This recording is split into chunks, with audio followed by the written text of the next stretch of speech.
I don't want to eat meat. What if I don't want, it's just hard. It's an animal and there's compassion. And, if I'm Buddhist, I have like a Buddhist philosophy. Like it's really hard to think about hurting an animal.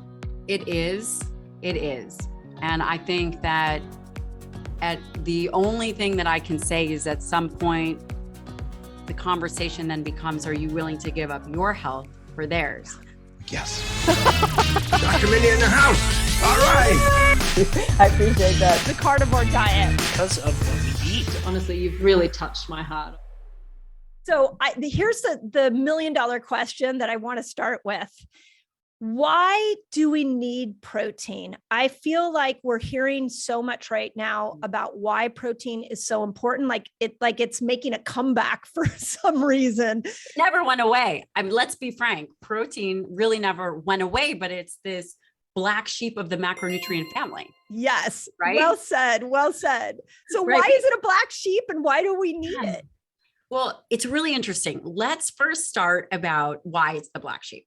Yeah. We can all agree that excess carbohydrates are bad. Nobody's going to argue that excess carbohydrates, excess sugar, it's bad, right? Right. Yep. Going to totally screw up your metabolism. Fat. Okay. So there's been a lot of controversy around fat, but we can all agree that some fat is good for you. Fat is a great source of calories. There's all kinds of things that we can agree on its benefit. Then we come to protein. And protein has a face, which makes it very emotional for people. Literally, this is the only macronutrient that people become emotional about. So true. And now what you have here is you have science and you have health. And then on the other side of this, you have emotion. And when you mix science and emotion together, conversations become very confusing. Conversations become very difficult to be applicable, right? It becomes very difficult because then there are these biases, and we all have biases, but these become overarching in the conversation of protein. And you ask me, well, so there's that aspect of it being the black sheep, of it having a face, of it being very emotional. Then you have very big groups that feel very strongly about not eating animal-based sources of protein, which then leads to conversations that will support that these groups will try to make. For example, that animals are bad for the environment, which couldn't be further from the truth as it relates to the US. That's not where the majority of greenhouse gas comes from, right? Yes. 10% or so is from other things like industry and electricity and travel, all the other things. So there's that aspect. And then you said, well, why do we need protein? And I would say we need protein for everything, for turnover, for kidney, liver, brain, all the turnover in our body, we need protein. And we need it from a very obvious component as it relates to skeletal muscle. When you think about muscle as the organ of longevity, which really determines the trajectory of how we age, protein and muscle, you can't build it without it. Okay. I mean, that's just a few, right? You need it for hormones and neurotransmitters. You need these amino acids for nearly everything in the body. Yeah. Okay. So let's start with this idea. Yeah. Just so we can reframe protein. Yeah. I don't want to lose the first thing you said, which is eating meat is not bad, is what I heard is not bad for the environment. Right. Explain that. My husband's a huge environmentalist, and he always puts this point out there that the vegans think they're doing something right for the environment, but that's not the case. So help bring us up to speed as to why meat's not bad for the environment. Well, first of all, I'd like to say that I think everybody's trying to do their best. I think that whether you're vegan or whether you're carnivore, we are all in this together. And instead of dividing us, which is, I think, really, really happened over the last 5 years. I don't know, Mindy, I'm curious as to what your thoughts, but I really think as of late, we're becoming more divided. And we are not the enemy of each other. And that is a huge mistake. Yep. When you think about agriculture, and when you think about greenhouse gas, let's take greenhouse gas. It's a very complex system. It is not the cows fart and then they're emitting greenhouse gas and it's a problem. It is so much more complex than that.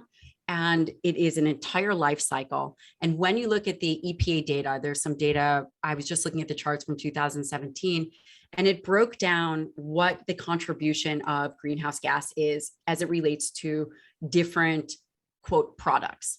And when you look at agriculture as a whole, and I'm defining that as fruits and vegetables, I'm defining that as cattle, dairy, chicken, everything makes up 9%.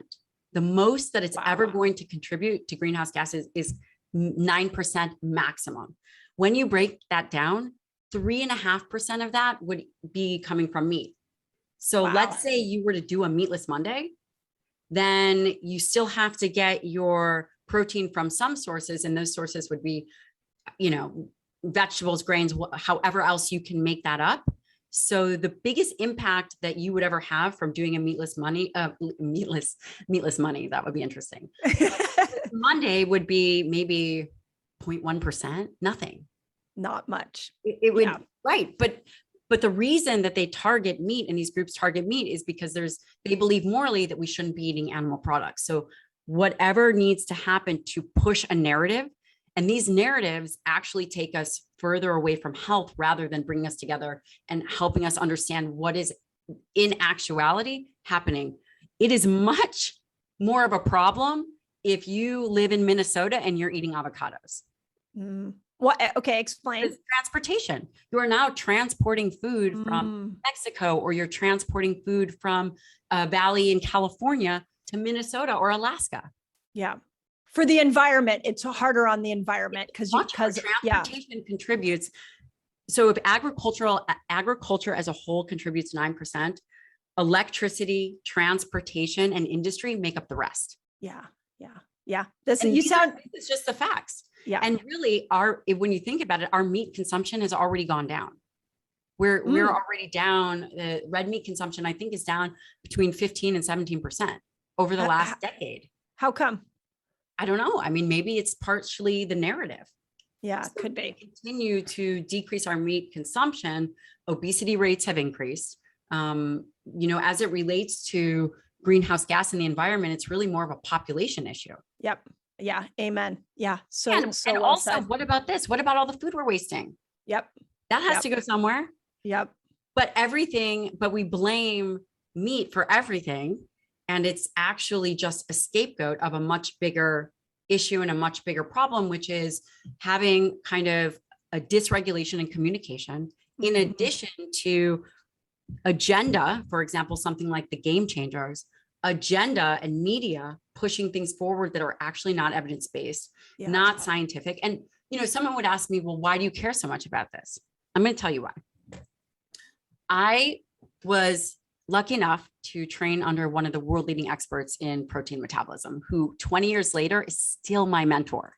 This is a relationship of 20 years, and his name is Dr. Donald Layman. And I studied protein metabolism. I studied human nutrition in my undergrad. Then, I went to do a fellowship. I went to medical school, residency, and then a fellowship.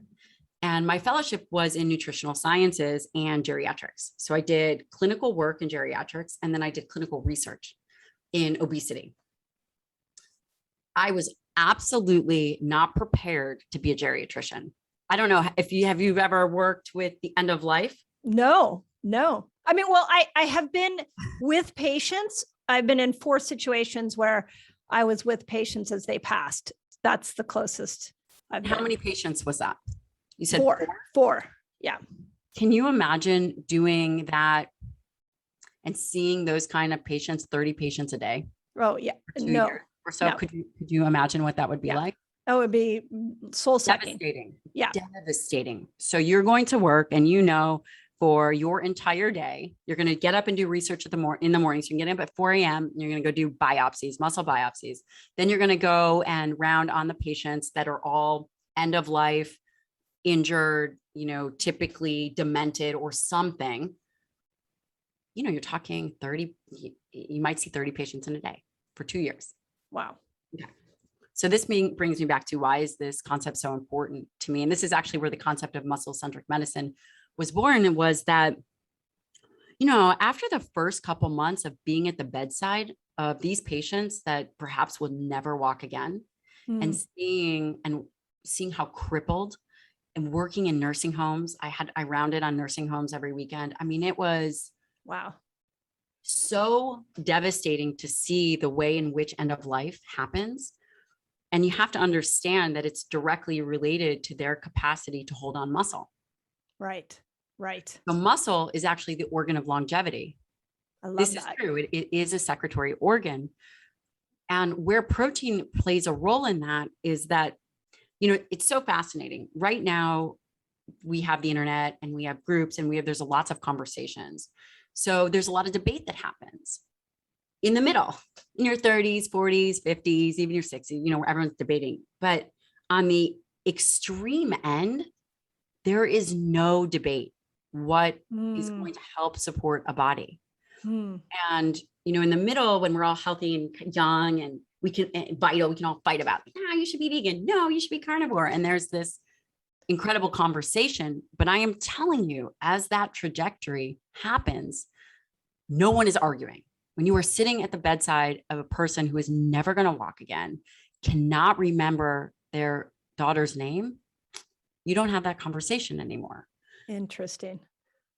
And I feel like I am talking so much and you're being so generous with. I think it's the way I love to get information to people so that they can change the paradigm in which they're sitting in is I think you have to come above it and have a bigger vision for it before you get into the detail of it. So I am actually incredible. I love being able to share all this. Yeah. So. Like I'm sucked into the story because I think that makes incredible sense. Right. And like I told you before we got on in our Resetter collaborative on Facebook, where we all fast together, we have to break up fights between the vegans and the carnivores all the time. And I agree with you that there is a place in which we can come together. I love how you started this out, that we're not enemies of each other. And there's a way to rise above the rhetoric and the little social media sound bites and think a little deeper for ourselves. So help us understand why protein builds muscle. Yes. Can I get protein in broccoli? I mean, broccoli has protein. So before I tell you that, let me highlight this, say, end of life individual or this person who is much older in a nursing home. And we have all seen them, right? We've all seen our parents become frail. We have all seen the walker, the whole thing. Muscle has to be fed. Later on in life, muscle must be fed. It is a non-negotiable. A plant-based diet, unfortunately, while you can navigate that when you are younger, absolutely cannot sustain an individual when we think about what is medically acceptable for their well-being in life. Wow. That's and this powerful. Is really powerful to understand because the conversation isn't just about, is protein good for me? Should you be on a vegan diet? Should you be on a carnivore diet? That is a little linear, right? When we are thinking about this as groups in your group, we have to think, where am I at in my age? What kind of activity am I doing? How metabolically flexible am I? What is my carbohydrate tolerance? What is actually the information that I am getting and where am I right now? If that makes sense. Yeah. We'll talk about protein and we'll talk about why protein is so important for muscle. And this is absolutely essential to understand and really not up for debate. These are hard, fast biological numbers that I'm going to share with you. Are you ready? Yep. Okay. Go for it. In order for muscle to be, quote, stimulated, this concept of muscle protein synthesis, it requires branched chain amino acids. It requires specifically an amino acid called leucine. And leucine is one of the essential amino acids, meaning we must get it from our diet. And actually, I will come back at the end if you remind me there is some new rodent data that would say that we may be able to make essential amino acids. Brand new. I love it. Still new, still not humans, but really interesting. So we need these amino acids, these essential amino acids, particularly leucine. So there's leucine, isoleucine, and valine, these branched chain amino acids, which are very high in animal products, specifically leucine at a certain threshold to then stimulate skeletal muscle. Okay. What does that look like? Okay. Well, 2.5 grams is roughly 30 grams of high quality protein, whether it's beef, chicken, egg. Fish has a little lower quality protein. They're gravity bearing animals. So you need this 30 grams to actually trigger this stimulus. Okay. Okay. 30 grams at one time? At one time, great point. You cannot sip on a protein shake throughout the day. You must reach that amino acid threshold in the blood to trigger this response. Okay. Non-negotiable. As we age, this response becomes more challenging. Skeletal muscle is a nutrient sensing organ. Whoa. And its capacity to sense nutrients, specifically protein, decrease as we age. Wow. Because of why? Is that, I mean, can I? It's anabolic resistance. And it's something cellularly that happens. And it happens to everybody. The issue then becomes, how do you overcome anabolic resistance? So anabolic resistance means that as you age, your body becomes less sensitive to being able to be stimulated by the proteins that you're ingesting. So for example, let me give you a perfect example. My daughter, who's 2 years old, I could give her 5 grams of protein, and that 5 grams of protein, you know, could give her just maybe 1 ounce of beef and then some vegetables.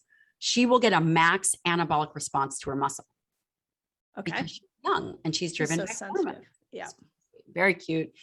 Quite a handful. Typically ends up on the floor. So thank goodness for the fact that she can eat just a small amount of protein and get a max stimulation. Okay.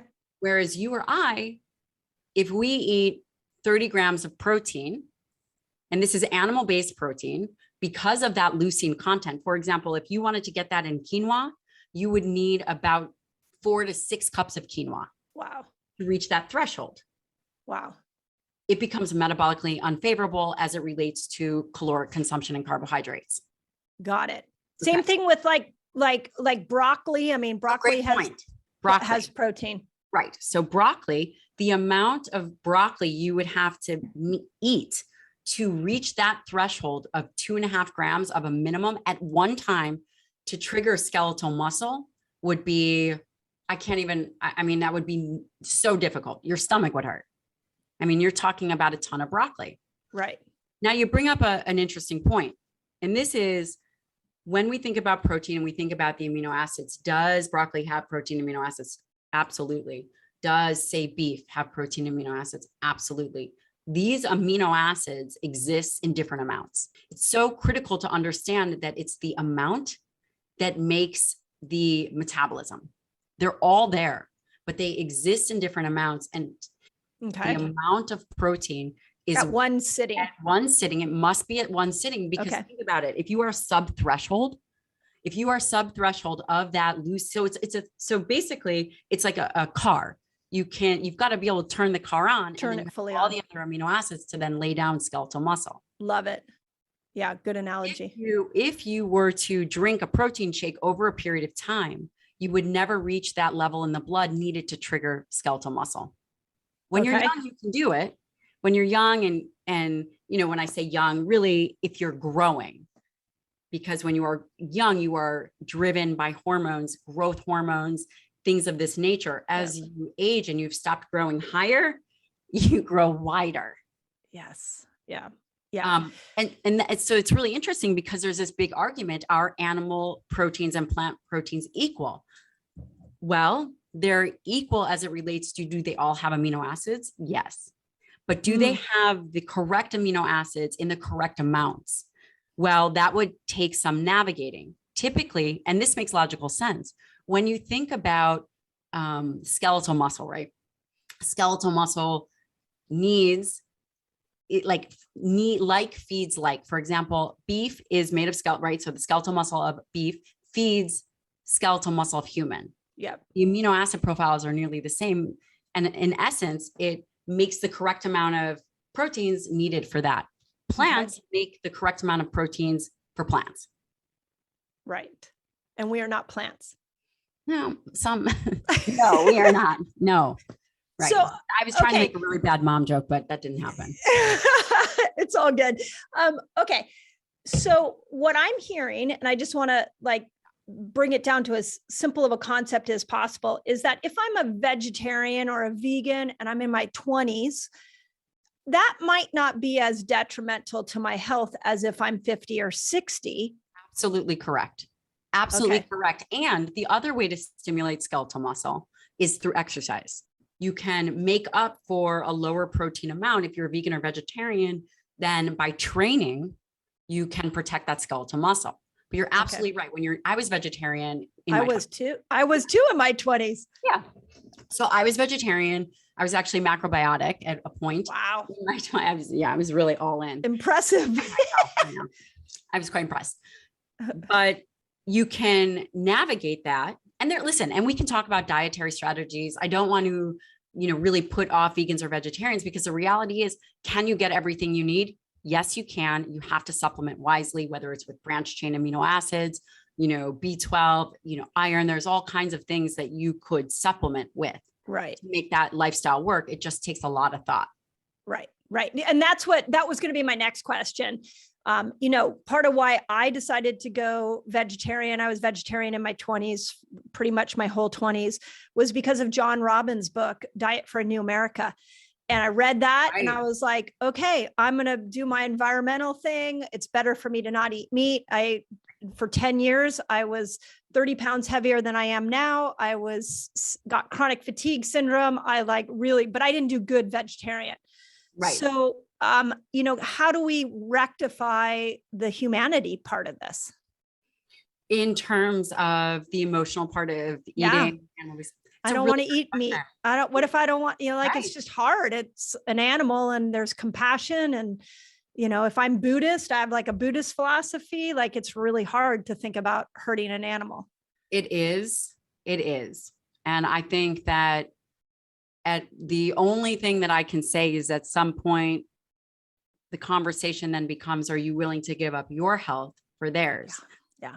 You mentioned later on in life, in your 50s and 60s, if you are plant-based in your 50s and 60s, the majority of people, it will be detrimental for. The majority of people. I will tell you, I was telling you before we got on, is I still see patients in clinic. I have a concierge medical practice, and the vegan and vegetarians, for the most part, and I don't have many in my practice, but over my 15 years of practice, I have seen some. They tend to be the ones with the lowest bone density, the ones with the most nutrient deficiencies, a lot of cavity issues, a lot of hair issues. But that being said, you can still supplement wisely for those individuals. Yep. And I'm going to mention one more thing. I would say about 2% of the population really thrive on a vegan and vegetarian diet. Yeah. I've seen some people. My right, yoga instructor is one of them. So this is where the new data comes out. And I think I really enjoy what you said, Mindy, before, was that you have to come from a big perspective. And I can certainly, as a protein expert, I certainly cannot argue that I have seen vegan and vegetarian individuals thrive. Yeah. And it's really important to be open-minded. What I think we're going to see is those that eat a more vegan vegetarian diet have a different kind of microbiome. And this microbiome becomes similar to a ruminant, and they actually can make their own amino acids. Oh, that's and powerful. This is mind-blowing. And this changes absolutely everything about what we know and what we think. Is that the majority of individuals? No, but is there some emerging data in rodents? There was a recent paper in Nature that had come out. Dr. Don Layman was one of those individuals on that study, where we are seeing that humans, or that rodents, as a proof of concept, can make essential. It's possible that they may be able to make essential. Crazy. Okay. So now let me ask you this question. This is something that I've analyzed, because I really do, like, my heart is with the vegetarians. Like, I get that part. Right. I see people like my yoga instructor who just is thriving with a vegetarian diet. And one of the things that I've noticed is many of the people that thrive with a vegetarian diet are blood type A. And if you go back and you look at the old theory of the blood type diet, do you think blood type would have anything to do with it? And how's our blood type and our microbiome connected? I have not studied that. I think it's really, I was actually looking at, it's so wild that you say that. I was literally looking at the data yesterday for blood typing. And the data actually doesn't support evidence of its efficacy. Interesting. There's no data that, which is really interesting, because it makes consciously. I was reading up about there's an allergy to meat from the Lone Star tick. Have you heard of that? No. Yeah. I have a patient with it that actually has an allergy to red meat, and he was bitten by a Lone Star tick. And I think as any good clinician, we do literature search and we're just like, well, how is that possible? And it's real. And anyway, I was thinking, are those individuals with Lyme, do they have a particular blood type? Because is there something that is provoked that some people get sick and some people don't? That's a really long story for saying that I was just looking at the literature for blood typing. And again, there's no evidence to suggest that it actually works. So perhaps the individuals that do better on the vegan vegetarian diet, like your yoga instructor, do so because their microbiome is more suited to that. Which is a key idea behind why we cannot point fingers at each other, because we all have different microbiomes. So if, I look at my yoga instructor and I'm like, good on you. Like it's great that it works for you. I wish it had worked for me. It didn't work for me. Eating more meat works better for me. And the microbiome is a great explanation. I love that.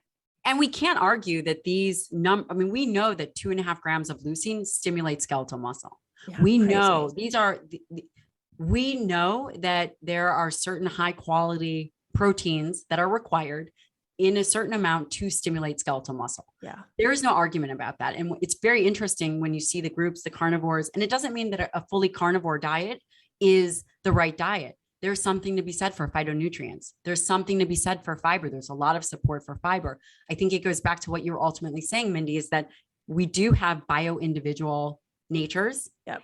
And there are things in science that we know to be true and can be proven over and over and over again. Yeah. We know that protein is very important for skeletal muscle. We know that a certain amount stimulates it. So for example, if you are going to be fasting, you are going to want to target, just for practical application, a minimum of 30 grams. That's going to be way too low if you are fasting for long periods of time. You're going to want to hit anywhere from 40 to 55 grams of protein per meal. If you're having 2 meals a day, it's what I call protein pulsing. I have a plan that I do protein pulsing, where that first meal and that last meal are very high in protein. Yeah. Because you're stimulating skeletal muscle in that way. Yeah. And I want to get, it makes sense. And I actually, now I feel like I've got all these questions on different science that I saw. So I want to get into the protein pulsing and cycling in it for a moment. Here's a question before we leave the microbiome issue. So the way that I had always been taught about the microbiome is that plants feed our good bacteria. Yes. And then when I dove into understanding why the carnivore diet was working so well for people with autoimmune issues, I started to see that Bacteroides, which is it can be easily fed by collagen in meat, actually does better. You can feed that set of bacteria better with a collagen-rich steak than you can with a salad. Is that correct? Like, are we feeding certain bacteria better with meat than we do with plants? I think that is definitely a possibility. I think that's a really good insight, and likely it would make sense that you would feed different bacteria differently depending on the substrate that you're using. Absolutely. With autoimmune, I've thought about this quite a bit. Foods, it's interesting. So once your immune system is upregulated, it seems to be very reactive, regardless of what kind of plant you're eating. It just seems to be very reactive. You're absolutely right. Individuals that go carnivore, I have seen clinically, inflammatory markers go down, rheumatoid factors go down. Is it because they are now calorie controlled? Maybe, but I think it's more likely that whatever is upregulating their immune system, they're no longer exposed to. Yeah. Have you also seen that the carnivore diet will upregulate T regulatory cells and calm that immune system down? I saw a study on that as well. I haven't seen it, but I would love to. I would love to. I'll find it and send it to you, because that was interesting as well. The other thing, again, before we leave the microbiome, because the microbiome, maybe there'll be a part 2 of this interview. Yeah, there might be. I feel like I didn't know I had so many questions for you. This is so exciting. So I learned this from actually Dr. Zach Bush in my conversations with him, that we look at the firmicutes versus Bacteroides ratio. And when firmicutes are really high and Bacteroides are low, you are going to store calories more. So you can take two individuals Yes. and feed them the same amount of food, same amount of calories. If I have more firmicutes than you, I'm going to store it as fat more. So we've got to bring Bacteroides up, and eating meat is one of those ways we can bring Bacteroides up. When we eat plants, when we eat standard American diet, when we're on antibiotics, routine antibiotics, we bring firmicutes up. Have you heard that? I have. What are your thoughts on that? I'd like to also point out that there are other things that happen when you eat proteins. So it increases the thermoeffective feeding. It increases it takes more energy to dispose of the nitrogen in protein. So you're literally like raising your metabolism. Yes. That's exactly what you're doing. Okay. There are other factors we would just have to really think about. I mean, the data for protein, you're talking 30 plus years. Yeah. There's a ton of good data that says prioritizing protein is fantastic. Yeah. I'm biased, so I'm very careful about the words that I use. I'm very aware of my own biases that I've, studied this for 2 decades. And certainly this is what I believe to be the key to health. And it's totally misunderstood. Yeah. I love this. So, and I agree. I think I also want to create a world where all beliefs can unify. So, okay, let's go into the amount, and then I want to go into the type. So some of the studies that I have seen is not only the amount, but how often you're eating. So in the fasting world, we focus a lot on stimulating autophagy. But then on the other end of that is mTOR. So what the research I've seen is with protein cycling, 20 to 30 grams every couple of hours is the best way to stimulate mTOR. So if you have a day of autophagy and you follow that with some protein cycling and you're alternating in and out of that to me seems like the most logical way to build strong, lean muscle. Okay. What do you think of that? Okay. I'm ready. The concept of stimulating mTOR is very important. Regarding the data, we don't actually know how long. So let me back up for your listeners. mTOR is mechanistic target of rapamycin. And mTOR, this complex exists in every single cell in the body, right? So it exists in the skeletal muscle, and in the skeletal muscle, mTOR is exquisitely sensitive to amino acids. The liver and pancreas have mTOR in them, and they are more sensitive to carbohydrates and insulin. The brain has mTOR. So it is just a growth, not initiator, but it is a growth propagator, right? So it is not an initiation, because the reason I say this is individuals will say, well, protein stimulates mTOR, therefore it stimulates cancer. The data does not support that. That is absolutely not true. mTOR is actually stimulated in the body by different substrates, not just protein. Okay. This is another example of a narrative gone wrong. Really important for people to understand. mTOR is in all cells. mTOR is essential. You want to trigger mTOR in skeletal muscle. The way in which you do that is through amino acids. Okay.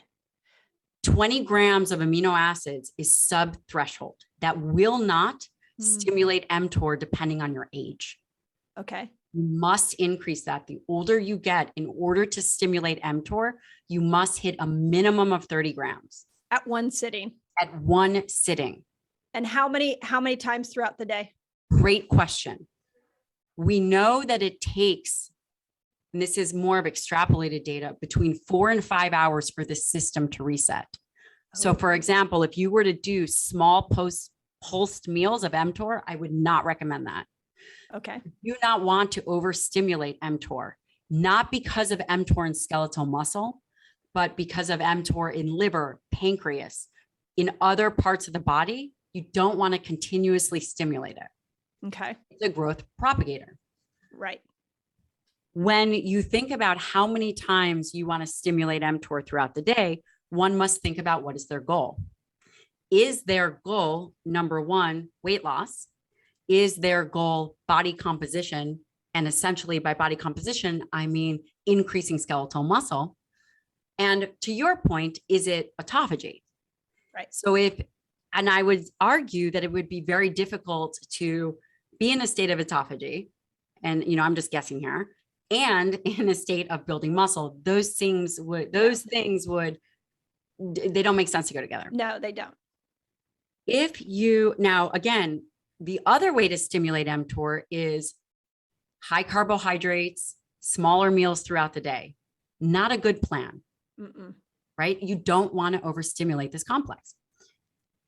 That being said, we believe that it becomes stimulated and it takes 4 to 5 hours to reset. So the soonest that you would want to eat another meal would be between 4 and 5 hours. Interesting. Mm-hmm. Okay. So let's look at if we've compressed our eating window. So like one of my favorite studies right now that I've been geeking out on is if we take a high fat, high sugar diet and we compress it in a 10-hour eating window, that there appears to be this metabolic immunity. Like you don't tend to have the damage that a high fat, high sugar diet will create if you compress it into 10 hours. So let's just apply that to all food. Sure. So I'm going 14 hours of fasting. I'm doing 10 hours. I break my fast with protein. I do 30 grams. I hit that threshold.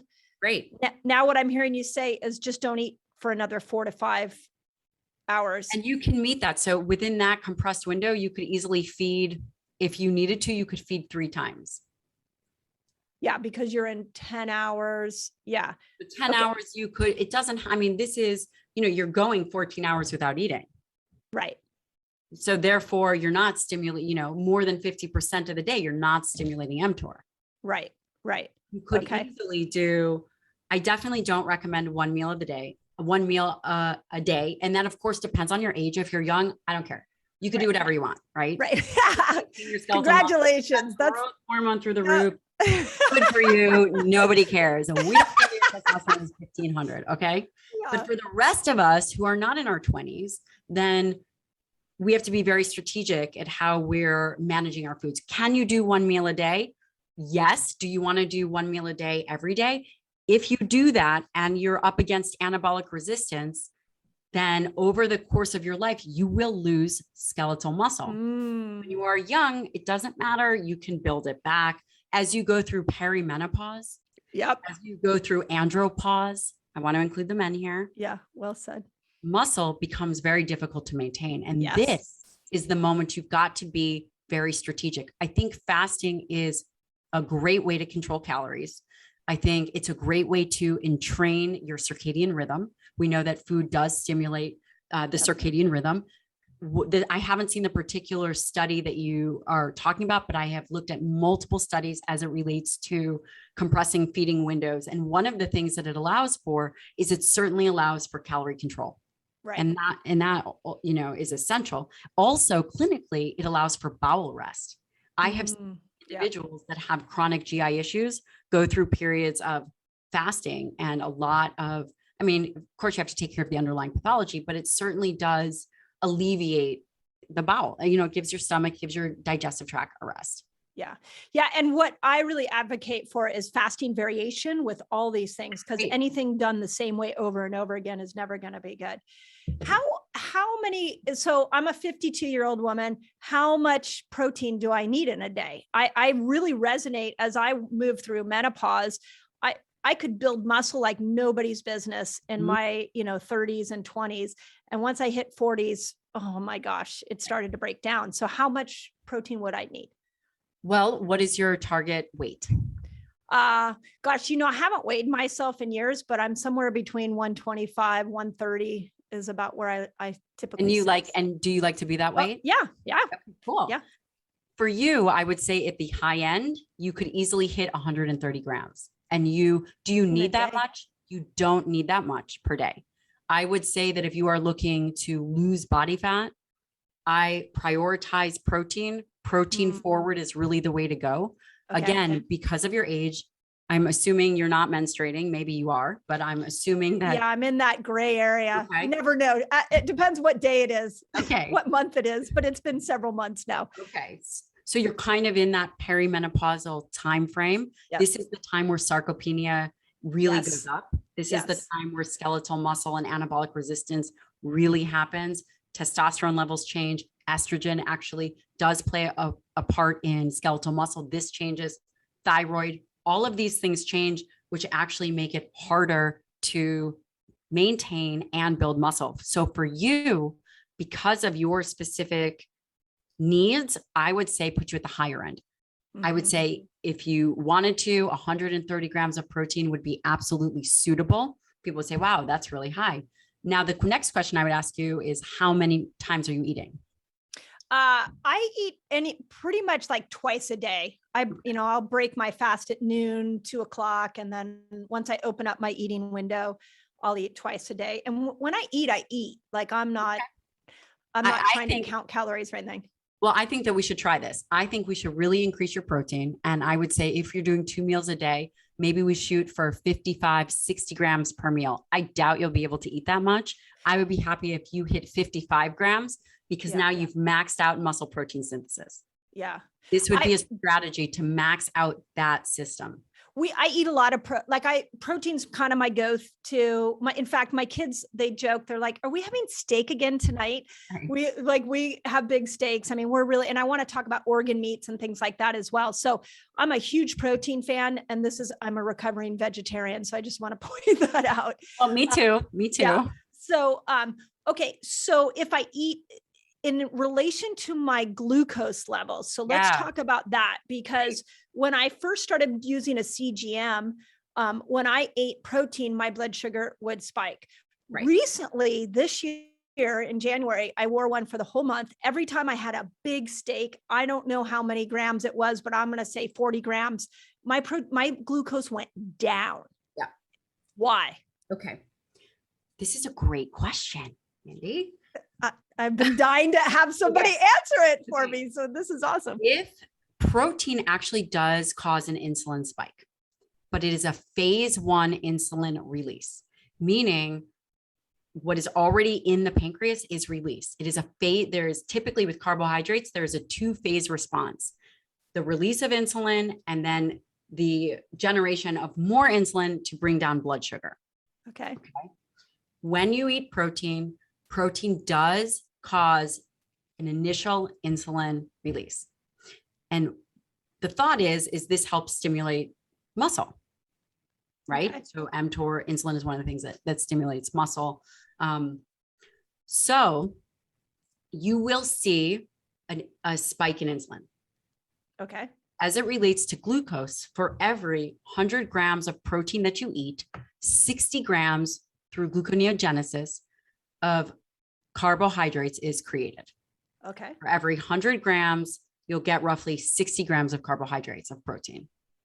Wow. Okay. Now, if you are a protein forward eater, for all my carnivores out there, you become very good at generating your own glucose. What you typically, and you'll do this through the liver, and what you will typically see clinically is your blood sugar will actually remain a little bit higher over a 24-hour period of time because your body is generating its own glucose rather than you eating carbohydrates and having an ebb and flow. Okay. Is that good?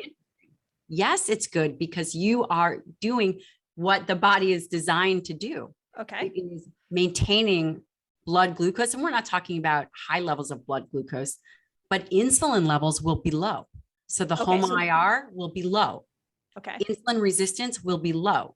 If I'm looking at blood, I'll see, if you're thinking about how much, if you look at the markers of insulin, typically it's, you look at 5, 5, you wouldn't want it being over 5. Typically you see 2.5 because you're not requiring extra insulin. You're not requiring robust insulin because your body is actually, number one, while protein causes a phase 1 insulin release, it doesn't cause a phase 2. And if you ate 100 grams of carbohydrates versus 100 grams of protein, the insulin response would be totally different. Yeah.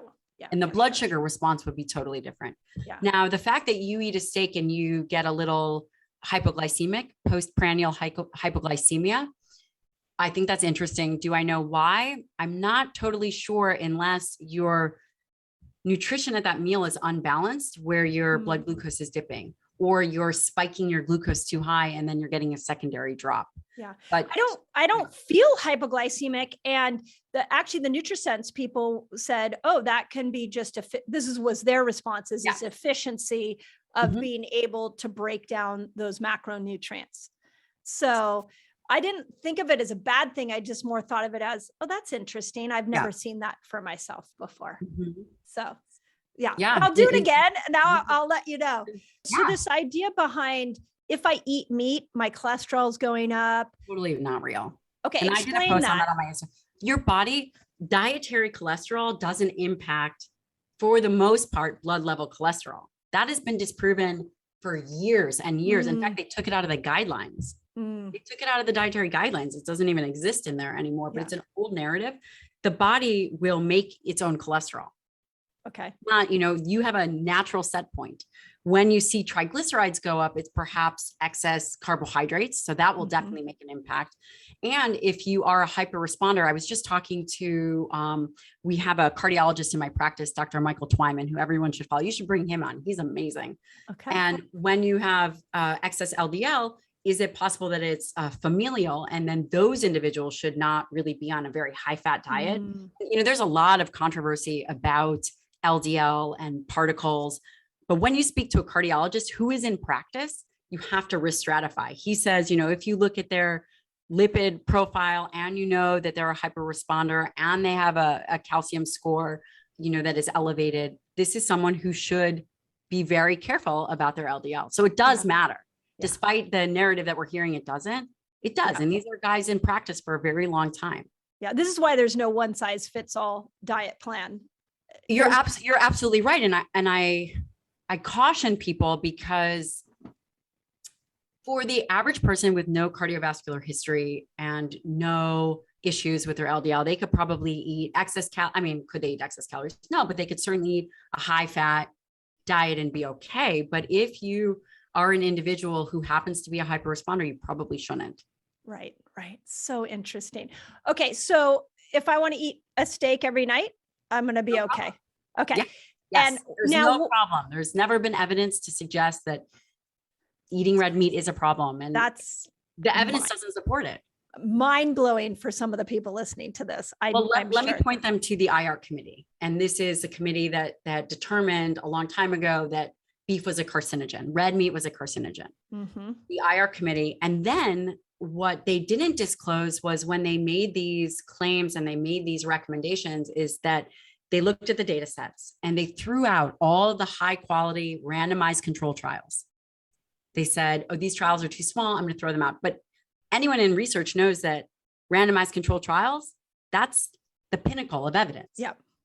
The IR committee, who actually, what they also didn't tell you, is largely vegetarian, went in there with a bias, threw out all the high quality evidence, took epidemiology data, which is data that's just collected, observational data, and took that and analyzed that. Yeah. So one of the committee members actually started to speak out about it. His name is David Klurfeld, and your listeners, we'll send you the study, or I'll send you some of the commentary about it. When you read it, you realize that, it was a narrative. The evidence doesn't ever support, the data doesn't ever support red meat and cancer. The next thing someone needs to answer is, what is the mechanism of action? What mechanism of action and what kind of cancer? These are all things that we have to ask. Yeah. So, not to get political here, but when our president comes out, and we have a worldwide audience, and says everybody needs to go plant-based, and we're in the middle of a pandemic, what is that doing to our immune systems now? It's the worst piece of advice I could ever give someone. That is frankly the truth. It is the worst piece of advice I could ever give someone. Yeah, I would agree. Number one, high quality nutrients that are bioavailable come from meat. Yeah. And it's not even I don't care if an individual is vegetarian or, carnivore. I don't care. I'm a clinician. I have spent 17 years in education. Right. I don't care. Whatever a patient wants to do, my job is to help support them. Right. The idea that you would make a recommendation and say that individuals should go plant-based, I've been at the other end of that. Yeah. This will destroy people's health. It will destroy people's health. It will make them weak. You cannot support skeletal muscle in the same way What about B vitamins, iron, selenium, zinc? I mean, Yeah. bioavailable nutrients. What about the other things like carnitine and creatine? I don't know. And then, and not even, go ahead. not even to mention the blood sugar of what, when people oh my God, go I was just going to say, yeah. you want Alzheimer's? That's the best way to do it. Yeah. Yeah. That's You crazy. know, you screw yourself up metabolically, don't control your blood sugar. Yeah. You know, Agreed. and if you're going to be plant-based, the chances are the people in your group are going to be likely very wise, and they're not going to be overweight. They're into fasting. They're probably plant-based for reasons that may be more emotional or whatever it is. But the majority, if you're going to try to reach those thresholds of amino acids, the amount of calories you're going to consume is going to be astronomical. Yeah. When, you know, carbohydrates are at a threshold, people have to understand that the way in which you eat carbohydrates are a meal threshold. Yep. When you are talking about insulin, it's very fascinating to me that we talk about carbohydrates as how many grams per day. It's not a gram per day deal. It is a meal per meal tolerance. Yeah. Yeah. Yeah.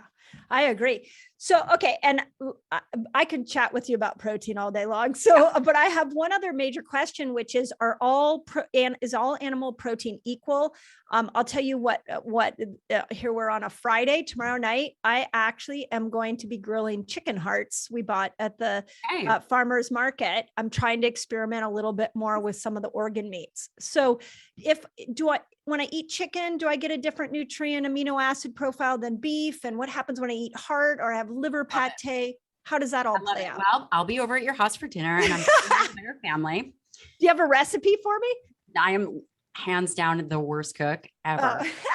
Okay. I'll let you know when I find one. Here's the air fryer and some liver. Go for it. Okay. We're going to do it on the big green egg. So we got a whole plan around it. You guys are, you know, very high tech. I am not like that. The question is, are, number one, proteins across species the same? And I would say if they are gravity bearing, if they have 4 legs and they walk, or if they are chicken and they're gravity bearing, then they have 7 grams of protein per 1 ounce. You can arguably say that and be confident that, you know, whether it's 6 or 7 grams of protein, it's roughly that. Fish, because it swims, not gravity bearing, is a little bit lower. And that has about 5 grams of protein per 1 ounce. Okay. Now we move to organ meats. Organ meats are actually different as it relates to their amino acid profile. And it makes sense because it's not skeletal muscle. Skeletal muscle is what's very high in the essential amino acids. As it relates to liver, I don't actually know how much leucine is in 4 ounces of liver, but I can tell you that it's going to be different than skeletal muscle. Interesting. So the reason would it be more or less, do you think? It would be less. It would be less. Okay. So, but now you said this earlier, that like will feed like. Yeah. So my thought when I'm looking at all the different organs I could have bought from this rancher was, okay, well, let me get some heart. I don't know if I've been feeding my heart the right, nutrient profile. We got liver. So we're going to try to make some liver pate. We've got bone marrow. We did that last week. So amazing. Each one of these, I can just pretty much go, heart's going to treat heart, liver is going to treat liver, bone marrow will support healthy bones. Is that totally true? I think that a lot of that is true. I don't know, bones are made from protein primarily. I don't know if the fat and bone marrow is going to support that. I certainly can't say that for sure, but there's CoQ10 in heart. We definitely know that supports cardiac function. Liver does wondrous things for nearly every part of the body. I mean, every part of the body is being a little dramatic, but fat soluble vitamins. I mean, you can't go wrong with liver in general. Right. So. Yeah. It's just getting it, stomaching it. I mean, oh my gosh. So that's what we tried to feed our son as his first food. What? Yeah, I know. How did he do? What did he do? I'm like, please do not projectile vomit. Because Aries, our daughter, was great with it. Leo just cannot be bothered. But oh my God, I love their names. Yeah. So we have Aries Hunter and Leonidas Michael. Oh my gosh. Were they named for their astrological sign? No. Wow. No. I love names. My daughter's, my firstborn, her name is Bodhi, which is the tree that Buddha meditated under and became enlightened. Gosh, okay. Yeah. And my son's name is Paxton, which Pax, we call him Pax, means, peace. So we were really intentional with names as well. So yeah. I love that. I was telling you earlier that my husband was in the Navy for a decade, and really that's kind of where the names came from. He's very much a Spartan kind of guy. I love it. Oh, great names. And they're good, strong names. Yeah. Love that.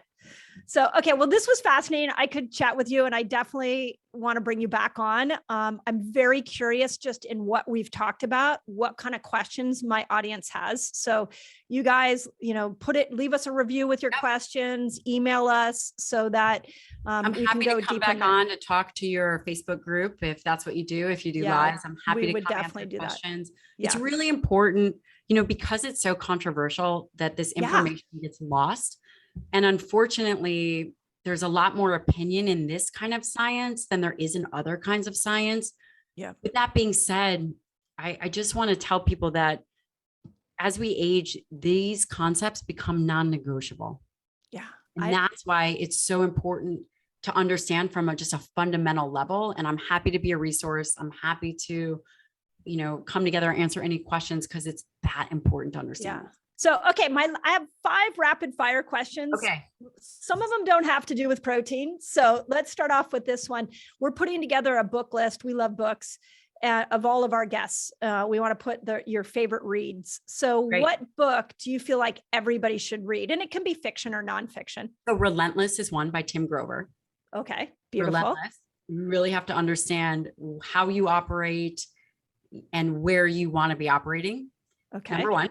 Number 2, The Upside of Stress, which is Kelly McGonigal. Ooh. Understanding that stress is not just fight or flight, that actually it's a very good mechanism. It's a tend, befriend. It can generate the courage response. Okay. And the last book, I would say, let me think about that. Well, what I'm really liking, and this is a little cerebral and kind of poetic, so it's not such an easy read, but it's David White. And it is, I think it's called The Pilgrimage of Work. Let me see. Oh, I love the name of it. It's, and here it is right here. So I will tell you this, I read all the time. That is probably, Crossing the Unknown Sea, Work as a Pilgrimage of Identity. Ooh. And this really talks about having the courage, and he's so amazing, but it really talks about, that sometimes it takes courage to ultimately be your authentic self and how that becomes expressed in the world and really what that takes. Because ultimately, I would say, Mindy, and you may agree that initially you may be at war with yourself. Oh, yeah. There will, right? There will always be a lot of times, right? Not even initially, daily. And whatever modality an individual uses to ultimately be the highest expression of their self it's important for humanity. Yeah. Oh, I love that. Okay. Second question. Oh, yes. Okay. What's your favorite protein? What do you like? What's your go-to protein? Beef. Beef? Mm-hmm. Okay. Beautiful. Okay. What's the weirdest protein you've ever eaten? Oh gosh, this is with Ashley Von Houten. Do you know her? She's incredible too. Very dear friend. So it was like pancreas. It was gross sweetbread. She conned me into it. Yeah, I won't be eating that. That sounds bad. Okay. What if you could go back to your 20-year-old self and you could give her advice? What would you give her? You got it. Keep going. Everything, just keep going. I love it. I love it. Yeah. Okay. And then my last question, I think I'll know your answer, but it's always interesting to hear. Okay. If you had one message for the world that you could get in everybody's brain, what would it be? Do I only have one? It's going to be increase your dietary protein per meal amount. Awesome. You have to be protein at least 30 grams. At least 30 grams protein forward. I mean, it depends on your age, but come on, at least 30 grams. You can nail that per meal. You can understand that high quality protein is essential for the way in which you age. Let me highlight this, say, end of life individual or this person who is much older in a nursing home. Muscle has to be fed. Later on in life, muscle must be fed. It is a non-negotiable. A plant-based diet, unfortunately,